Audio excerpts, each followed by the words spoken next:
Hello friends, welcome to all. 6ஆம் வகுப்பு மற்றும் 11ஆம் வகுப்பில் இருக்கக்கூடிய குப்தர்கள் அந்த லெசன் தான் முழுமையாக பார்க்க போகிறோம். ஸோ இந்த 2 பாடத்தில் இருக்கக்கூடிய குப்தர்கள் டாப்பிக்லேருந்து அனைத்து கேள்விகளுமே இந்த வீடியோவில் முழுமையாக இடம்பெற்றிருக்கும். குப்தர்கள் அப்படின்ற லெசன்லேருந்து கண்டிப்பாக எல்லா தேர்வுலையுமே 2 அல்லது 3 கேள்விகள் கேட்கப்படுது. ஸோ வாங்க பார்த்துலாம். ஃபர்ஸ்ட் கொஸ்டின், குப்த வம்சத்தை நிறுவியவர். குப்த வம்சத்தை நிறுவியவர் யாருன்னா ஸ்ரீகுப்தர். குப்த வம்சத்தையே முதலாக தோற்றுவித்தவர் ஸ்ரீகுப்தர். இந்த ஸ்ரீகுப்தர் அவருடைய மகன் தான் கடோத்கஜன். ஸ்ரீகுப்தர் அவரோட பையன் பேர் கடோத்கஜன். இவங்க இருவரும் தான் மகாராஜா அல்லது அதிராஜா அப்படின்னு அழைக்கப்படுறாங்க.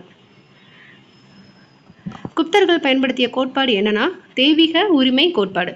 குப்தர்கள் பயன்படுத்திய கோட்பாடு தெய்வீக உரிமை கோட்பாடு. குப்தர்கள் ஆட்சியில் இந்து சமயம் எதுவரை பரவி இருந்தது அப்படின்னா பாலி தீவு. குப்தர்கள் ஆட்சியில் இந்து சமயம் எதுவரை பரவி இருந்தது? பாலித்தீவு வரைக்கும் பரவி இருந்தது. குப்த பேரரசின் முதல் பேரரசர் யாருன்னா முதலாம் சந்திரகுப்தர். குப்த பேரரசோட முதல் பேரரசர் யாருன்னா முதலாம் சந்திரகுப்தர். ஆனால் தோற்றுவித்தவர் ஸ்ரீகுப்தர். முதல் பேரரசர் யாருன்னா முதலாம் சந்திரகுப்தர். முதலாம் சந்திரகுப்தர் அவருடைய மனைவி யாருன்னா குமாரதேவி. அவருடைய மனைவி பேரு குமாரதேவி. இவங்க யாருன்னா லிச்சாவி பகுதியில் வாழ்ந்த ஒரு இளவரசி. இந்த லிச்சாவி பகுதி அப்படின்றது எங்கே இருக்குன்னா கங்கை நேபாளத்துக்கு இடைப்பட்ட பகுதி தான் லிச்சாவி பகுதி. அங்கே வாழ்ந்தவங்க தான் குமாரதேவி. யாருடைய மனைவி அப்படின்னா முதலாம் சந்திரகுப்தரின் மனைவி. மெஹ்ராலி இரும்பு தூண் இவரை பற்றி தான் கூறுகிறதா சொல்லுவாங்க. குப்த அரசின் தலை சிறந்த அரசர் சமுத்திரகுப்தர். முதல் பேரரசர்னா முதலாம் சந்திரகுப்தர். அதுவே குப்த வம்சத்தோடைய தலை சிறந்த அரசர் யாருன்னா சமுத்திரகுப்தர். சமுத்திரகுப்தர் பின்பற்றிய சமயம், இவர் எந்த சமயத்தை பின்பற்றியிருக்காரு அப்படின்னா வைணவ சமயத்தை பின்பற்றியவர். சமுத்திரகுப்தர் வைணவ சமயம். வசபந்த எனும் பௌத்த அறிஞரை ஆதரித்தவர் சமுத்திரகுப்தர். சமுத்திரகுப்தர் அவையில் வசுபந்து அப்படின்னு பௌத்த அறிஞர் இருந்திருக்காரு. கவிராஜா எனும் சிறப்பு பெயருடன் அழைக்கப்பட்டவர் யாருன்னு கேட்டாலும் சமுத்திரகுப்தர் தான். இவருக்கு இசையில் அதிகமாக ஆர்வம் இருந்ததுனால இவரை கவிராஜா அப்படின்னு சொல்லிட்டு அழைத்தாங்க. கவிராஜா என்ற சிறப்பு பெயர் யாருக்கு இருக்கு? சமுத்திரகுப்தருக்கு இருக்கு. இலங்கையில் புத்தகையா அப்படின்ற பகுதியில் ஒரு மடாலயம் கற்றதுக்கு மேகவர்மனுக்கு அனுமதி வழங்கியவர் யாருன்னா சமுத்திரகுப்தர். இலங்கையில் புத்தகையால் ஒரு மடாலயம் கட்ட மேகவர்மனுக்கு அனுமதி வழங்கிய குப்த அரசர் சமுத்திரகுப்தர். இந்த சமுத்திரகுப்தரின் அவைகள புலவர் ஹரிசேனர். சமுத்திரகுப்தருடைய அவைகள புலவராக இருந்தவர் ஹரிசேனர். இந்த ஹரிசேனர் யாரு அப்படின்றவனா அலகாபாத் தூண் கல்வெட்டை பொறித்தவர் தான் ஹரிசேனர். அலகாபாத் தூண் கல்வெட்டு யாரை பற்றி கூறுகிறது? சமுத்திரகுப்தரை பற்றி கூறுகிறது. அலகாபாத் தூண் கல்வெட்டு பொறித்தவர் ஹரிசேனர். புருஷா என்னும் கடவுளுடன் ஒப்பிடப்படும் அரசர் சமுத்திரகுப்தர். இந்த அலகாபாத் தூண் கல்வெட்டில் தான் இவரை புருஷா அப்படின்ற ஒரு கடவுளோட ஒப்பிட்டு குறிப்பிட்டிருப்பாங்க. புருஷா என்னும் கடவுளோட ஒப்பிடப்படும் அரசர் சமுத்திரகுப்தர். அலகாபாத் தூண் கல்வெட்டு எத்தனை வரிகளை கொண்டது அப்படின்னா 33 வரிகளை கொண்டது. இது நாகரி வடிவத்தில் இடம்பெற்றிருக்கும். அலகாபாத் தூண் கல்வெட்டு எத்தனை வரிகள்? 33 வரிகள், நாகரி வடிவம். சமுத்திரகுப்தர் கைப்பற்றிய பகுதிகள் என்னென்னா வட இந்தியாவில் 9, தென்னிந்தியாவில் 12 பகுதிகளை கைப்பற்றியிருப்பார். வட இந்தியாவில் 9, தென்னிந்தியாவில் 12. யாருன்னா சமுத்திரகுப்தர். தொடக்க கால காசுகளில் இவர் காசா அப்படின்ற ஒரு பேரை இவரை வழங்கி அழைச்சிருப்பாங்க. என்னன்னா தொடக்க கால காசுகளில் காசா எனும் பெயரை பெற்றிருந்தவர் சமுத்திரகுப்தர். சமுத்திரகுப்தர் போர் தொடுத்த தென்னிந்திய பல்லவ அரசன் விஷ்ணுகோபன். காஞ்சிபுரத்து விஷ்ணுகோபன் அழைக்கப்படுவார். இதுதான் தட்சிணபாத படையெடுப்பு, அதில் வெற்றி பெற்றிருப்பார். யார் அப்படின்னா காஞ்சிபுரத்து விஷ்ணுகோபன் அவங்கள. அப்போ சமுத்திரகுப்தர் போர் தொடுத்த தென்னிந்திய பல்லவ அரசன் காஞ்சிபுரத்து விஷ்ணுகோபன். இந்திய நெப்போலியன் என்று அழைக்கப்படுபவர் யாருன்னா சமுத்திரகுப்தர். இந்திய நெப்போலியன் சமுத்திரகுப்தர். சமுத்திரகுப்தரை இந்திய நெப்போலியன் என்று அழைத்தவர் யாருன்னா V.A. ஸ்மித். அப்போ தங்க நாணயங்களில் வீணை வாசிப்பது போன்று உருவம் பொறித்த அரசர் சமுத்திரகுப்தர். சமுத்திரகுப்தர் அவருடைய தங்க நாணயங்களில் வீணை வாசிப்பது போன்ற உருவத்தை பொறித்தவர். அப்போ குப்தர்களில் நாணய அமைப்பு முறையை அறிமுகப்படுத்தியவர் சமுத்திரகுப்தர்.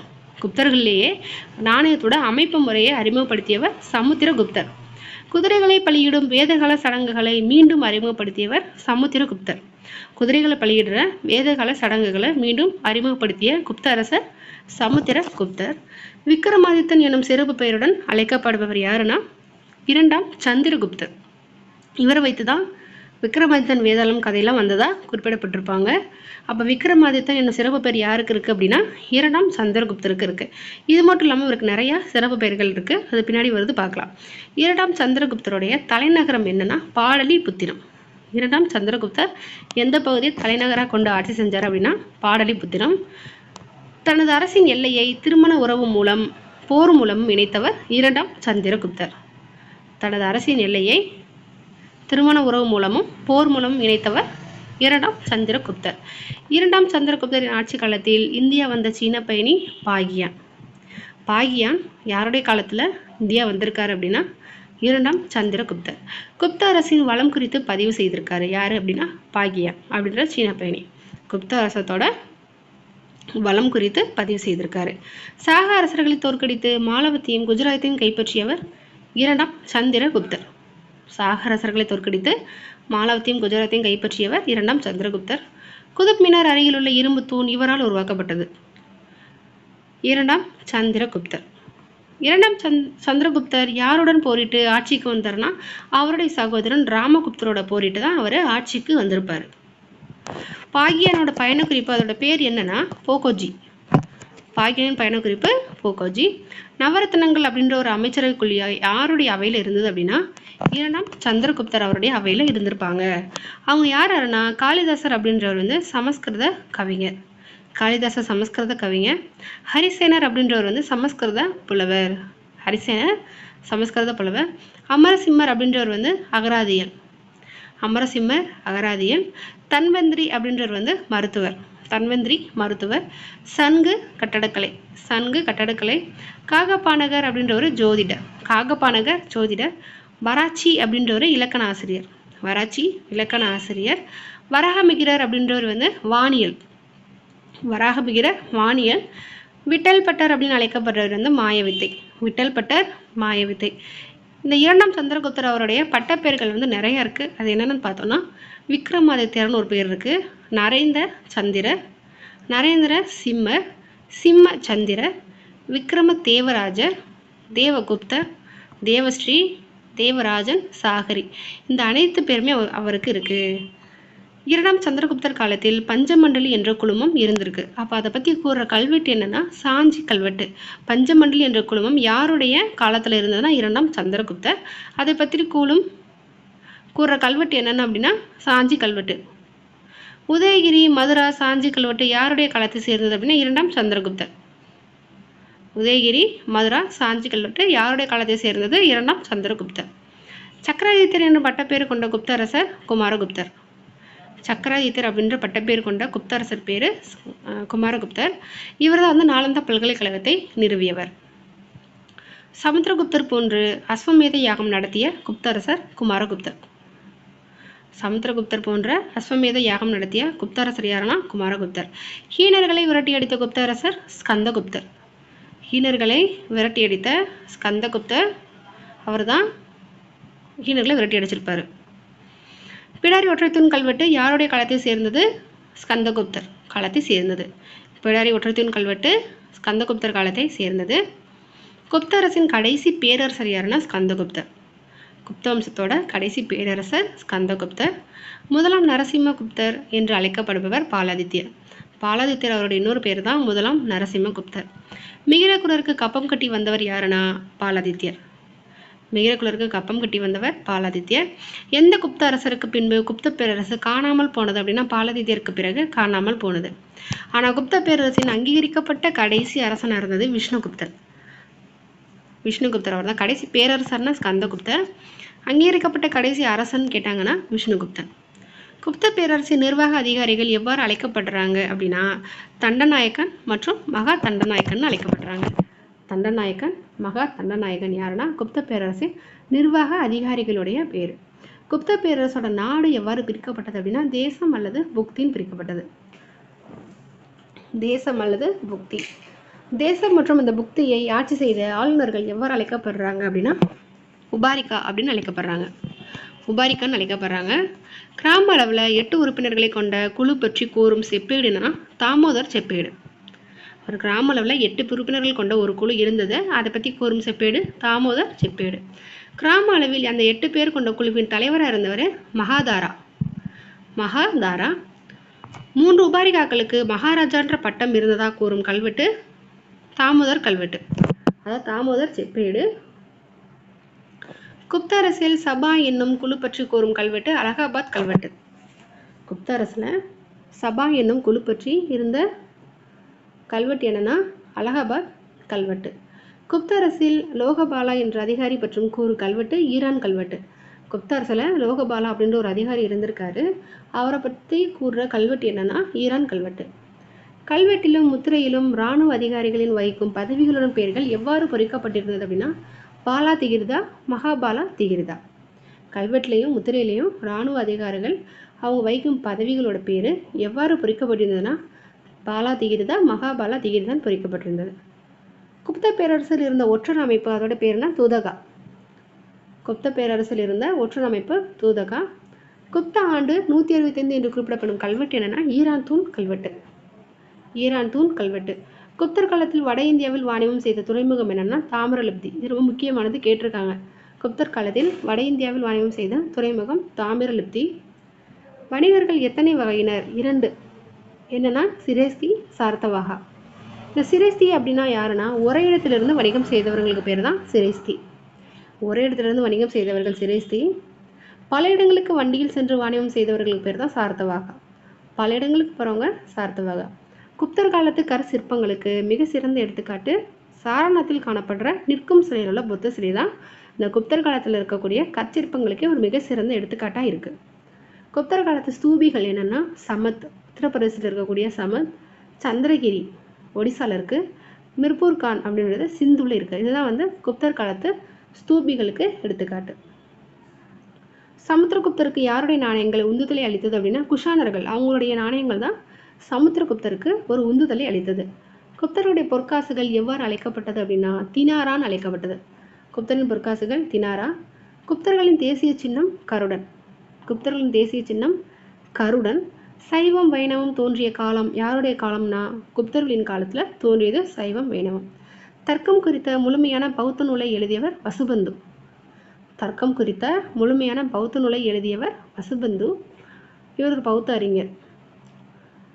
அரசர் தான் நிலத்தின் ஒரே உரிமையாளர் என காட்டுவது பகார்பூர் கல்வெட்டு. அரசர் தான் ஒரு நிலத்தின் ஒரே உரிமையாளர் அப்படின்னு காட்டும் கல்வெட்டு என்னன்னா பகார்பூர் கல்வெட்டு. மாவட்டத்தின் நிலம் அனைத்தையும் அவற்றின் ஆவணங்களையும் பாதுகாத்தது உஸ்தபாலான்னு அழைக்கப்படுறவங்க. மாவட்டத்தோட நிலம் அனைத்தையும் அவற்றின் ஆவணங்களையும் பாதுகாத்தது உஸ்தபாலா. கங்கை சமவெளி தான் பிராமணர்களின் பூமி என்றவர் பாக்யான். கங்கை சமவெளி பிராமணர்களின் பூமி அப்படின்னு அழைத்தவர் பாக்யான்.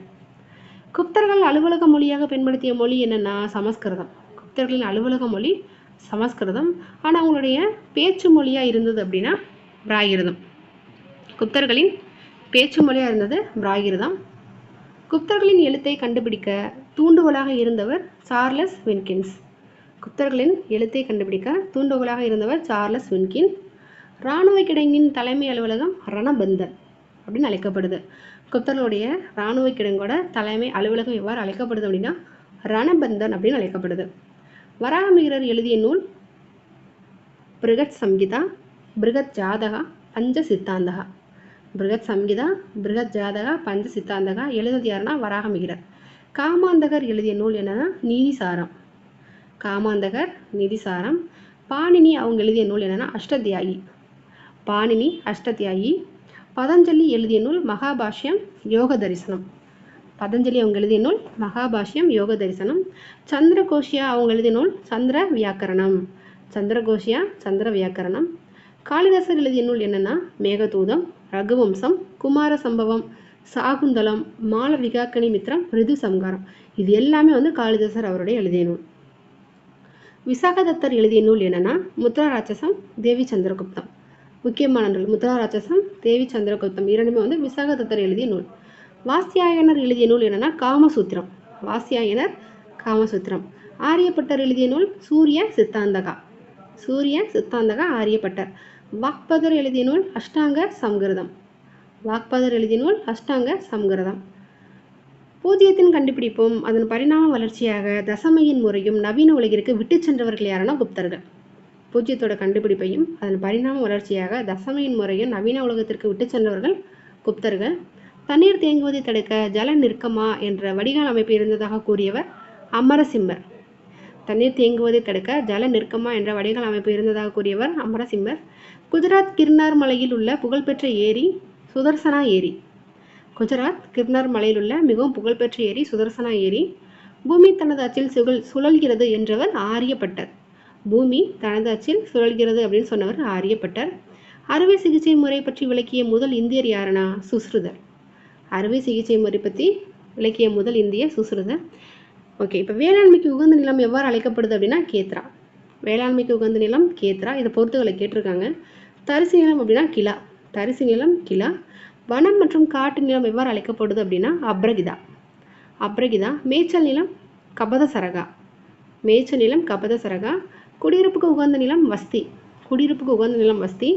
பாகா வரி அப்படின்றது விளைச்சலில் அரசனுக்கு 1/6. விளைச்சலில் அரசனுக்கு 1/6 கொடுக்குற வரி தான் பாகா வரி. போகானா என்னன்னா மக்கள் அரசுக்கு வழங்கும் பூக்கள், விறகு, பழங்கள் போன்றவை. காரா அப்படின்னா குறிப்பிட்ட கால இடைவெளியில் விதிக்கப்படுதல்.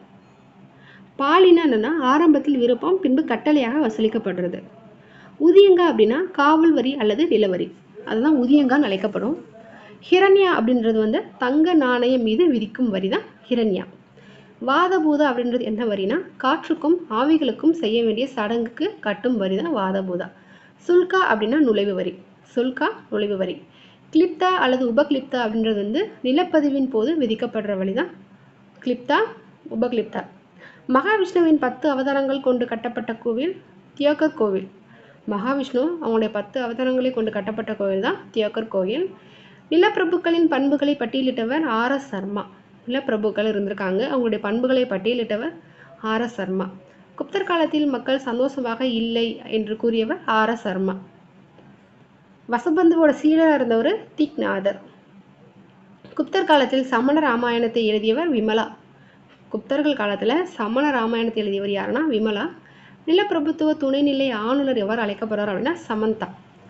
நிலப்பிரபுத்துவ துணைநிலை ஆளுநர் சமந்தா. அஜந்தாவை உலக பாரம்பரிய சின்னமாக யுனெஸ்கோ அறிவித்த ஆண்டு என்ன அப்படின்னா 1983 அறிவித்திருக்கு. அஜந்தாவை உலக பாரம்பரிய சின்னமாக 1983 யுனெஸ்கோ அறிவித்தது. விலங்குகளுக்கான மருத்துவ நூல், ஸ்பெல்லிங் மிஸ்டேக் இருக்கு. விலங்குகளுக்கான மருத்துவ நூல் ஹஸ்யாயர் வேதா. ஹஸ்த் ஆயுர் வேதா, அதுதான் விலங்குகளுக்கான மருத்துவ நூல். நாலந்தா பல்கலைக்கழகத்தின் மற்றொரு பெயர் மகாவிகாரா. நாலந்தா பல்கலைக்கழகத்தின் மற்றொரு பெயர் எவ்வாறு அழைக்கப்படுது அப்படின்னா மகாவிகாரா. நாலந்தா பல்கலைக்கழகத்தில் அகழாய்வு நடைபெற்ற ஆண்டு 1915. 1915 தான் நாலந்தா பல்கலைக்கழகத்தில் அகழாய்வு நடைபெற்றிருக்கு. நாலந்தா பல்கலைக்கழகத்தில் படித்த சீன பையன் யாருன்னா யுவான் சுவாங். நாலந்தா பல்கலைக்கழகத்தில் உள்ளவை என்னென்ன இருக்குது அப்படின்னா 11 மடாலயங்கள் இருக்குது, 6 செங்கல் கோயில் இருக்குது, 8 மகா பாடசாலை இருக்குது, 3 நூலகம் இருக்குது. 11 மடாலயம், 6 செங்கல் கோயில், 8 மகா பாடசாலை, 3 நூலகம். நாலந்தா பல்கலைக்கழகம் யாரால் அழிக்கப்பட்டது அப்படின்னா பக்தியார் கில்ஜி. அழிக்கப்பட்டதுன்னா தாக்கப்பட்டது. ஸ்பெல்லிங் மிஸ்டேக் சின்னதாக, சாரி. பக்தியார் கில்ஜி. நாலந்தா பல்கலைக்கழகத்தில் உள்ள புத்தரின் செப்பு சிலை எத்தனை அடி உயரம் கொண்டது அப்படின்னா 18 அடி உயரம் கொண்டது. நாலந்தா பல்கலைக்கழகம் யாரால் உருவாக்கப்பட்டது? குமாரகுப்தர்.